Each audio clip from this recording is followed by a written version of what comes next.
demokrasi, hak politik setiap orang, setiap menteri sama saja. Yang paling penting presiden itu boleh loh kampanye. Presiden itu boleh loh memihak. Boleh. Tapi yang paling penting waktu kampanye tidak boleh menggunakan fasilitas negara. Boleh, Pak. Kita ini kan pejabat publik sekaligus pejabat politik. Segini nggak boleh berpolitik, nggak boleh. Menteri juga boleh.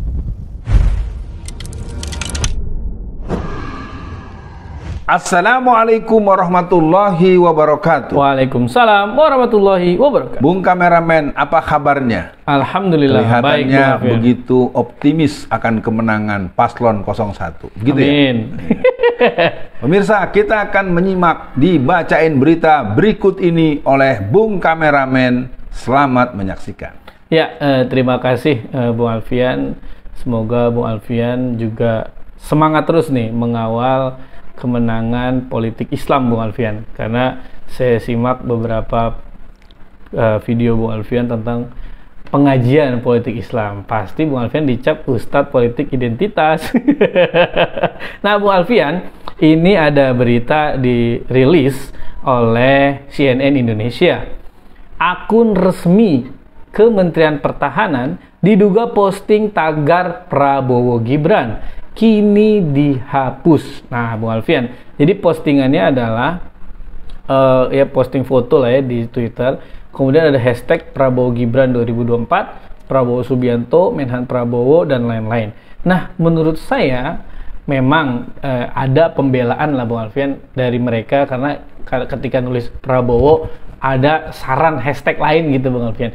Nah, tapi ya itu kan lagi-lagi alasan. Jadi mungkin respon Bung Alfian apa nih Bung Alfian? Ya, kalau menurut saya udah nggak percaya diri, nggak tahu diri, ya nggak tahu posisi. Yang jelas sudah boleh dibilang benar-benar suul adab, ya. Mudah-mudahan kalimat suul adab itu dipahami bagi seluruh pemirsa. Ini merupakan satu pola, belum berkuasa aja udah semena-mena, belum berkuasa saja sudah seperti itu. Jadi ini artinya kita ingin mengatakan bahwa tidak layak orang seperti ini untuk diteruskan menjadi orang yang punya otoritas yang lebih luas dan lebih lama. Artinya Kemenhan juga harus segera menghentikan itu, karena Kementerian Pertahanan bukan milik seseorang menteri, dia adalah milik negara dan tidak boleh. Selama ini tidak pernah ada menteri-menteri apapun yang berkampanye dengan cara-cara seperti ini. Norak, norak, norak. Iya, Bung Alfian, saya punya pikiran nggak mungkin Bung Alfian sekelas Kementerian Pertahanan punya admin yang sembrono Bung Alfian. Tentu dia akan cross check, tentu dia akan double check sebelum posting, tentu ya dia nggak akan sembarangan lah Bung Alfian. Nah tapi dari presidennya aja udah cawe-cawe Bung Alfian, apalagi cuman sebatas Menteri Pertahanan yang kebetulan menterinya adalah Prabowo. Ya kayaknya nggak mungkin ya Bung Alfian mereka netral. Gimana Bung Alfian punya pandangan itu? Iya, yang jelas Kementerian Pertahanan menurut saya harus segera buat pernyataan bahwa itu adalah sesuatu yang di luar kebijakan. Penting itu dikatakan, karena selemah itu Kementerian Pertahanan hanya untuk ngurusin kampanye orang yang boleh dibilang nggak ada juntrungan. Itu kan punya Indonesia, bukan punya seseorang. Nah terus yang kedua, persoalan-persoalan seperti ini akan terus berlanjut dengan passwordnya C gitu ya, curang kan. Kalimat curang ini akan memberikan satu apa ya, tendensi negatif yang buat saya ya sudah, kata pilihannya adalah lawan, kalahkan, dan yang curang harus diperangi. Itu penting sebagaimana yang dinyatakan oleh beberapa tokoh-tokoh dan ulama yang ada di Sukoharjo, Jawa Tengah. Di beberapa hari yang lalu mereka mengadakan konferensi pers yang cukup besar untuk menolak curang, memerangi curang. Lanjut. Iya, Bu Alfian, itulah makanya saya punya pikiran juga, apakah ini salah satu yang dikhawatirkan ketika menteri atau orang yang punya jabatan strategis maju nyapres begitu Bung Alfian, karena dia akan bisa menggunakan fasilitas ya, minimal Kementerian Pertahanan bisa dia gunakan dong fasilitasnya untuk meraih kekuasaan. Itu yang pertama Bung Alfian.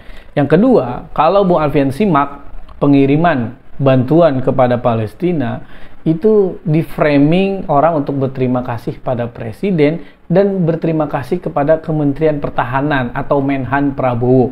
Ini kan aneh, Bung Alfian. Harusnya kalau Menhannya tahu diri, dia bilang, ini semua bantuan dari rakyat Indonesia, bukan hanya dari menteri saja, bukan dari presiden saja, gitu kan harusnya, Bung Alfian. Ini kan yang akhirnya yang membuat kita jadi kecewa, Bung Alfian. Saya lebih setuju, Bung Kameramen, atas nama Kementerian Pertahanan, tapi yang dikirim itu pasukan perang. Wah, cocok. Jadi Kementerian Pertahanan menyatakan setelah melakukan rapat khusus, rapat terbatas, menyatakan dan meminta permakluman dari DPR RI maupun daripada Presiden akan memberangkatkan Kopassus, Gultor 81 dan pasukan tempur khusus untuk mencari orang-orang Israel sampai ke lubang-lubang semut mereka untuk dihabisi, untuk dipites. Nah, baru itu saya akan katakan terima kasih Kementerian Pertahanan karena telah mengejar sampai ke ujung lubang-lubangnya untuk pasukan-pasukan IDF Israel. Begitu, Bung. Iya, Bung Alfian. Makanya itu kan yang capek kita ya.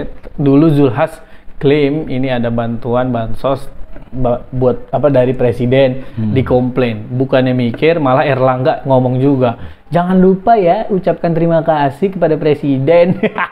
Ini kan kita dibuat capek dengan kondisi yang berulang, yang tidak beretika dan tidak beradab ini, Bung Alfian. Jadi mungkin, Bung Alfian, untuk pesan di akhir sesi kali ini, Kementerian apa ya? Ya kita capek lah, Bung Alfian. Maksudnya dari presiden saja yang Bung Alfian sampaikan, harusnya 2024 itu tidak apa ya, pemilu harus tanpa Jokowi. Nah itu kan harus terus digaungkan dan saya rasa tidak akan kejadian, Bung Alfian.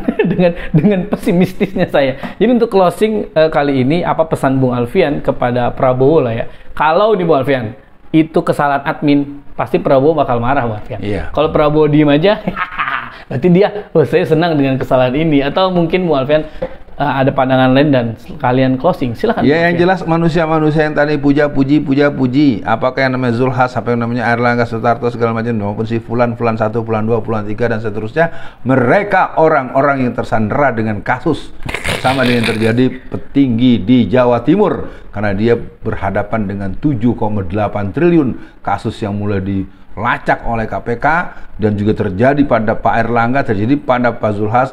Mereka tidak cukup berani melakukan tindakan yang sejati sesuai dengan hati nuraninya, aspirasi bawahannya, maka mereka ingin menyelamatkan diri mereka di dunia dan di akhirat belum tentu. Pemirsa, kita sudah sampai di penghujung akhir, dibacain berita bagaimana di portal atau di media informasi online Kemenhan ada hal-hal yang berhubungan dengan kampanye. KPU mana KPU? Bawaslu. Assalamualaikum warahmatullahi wabarakatuh. Waalaikumsalam warahmatullahi wabarakatuh.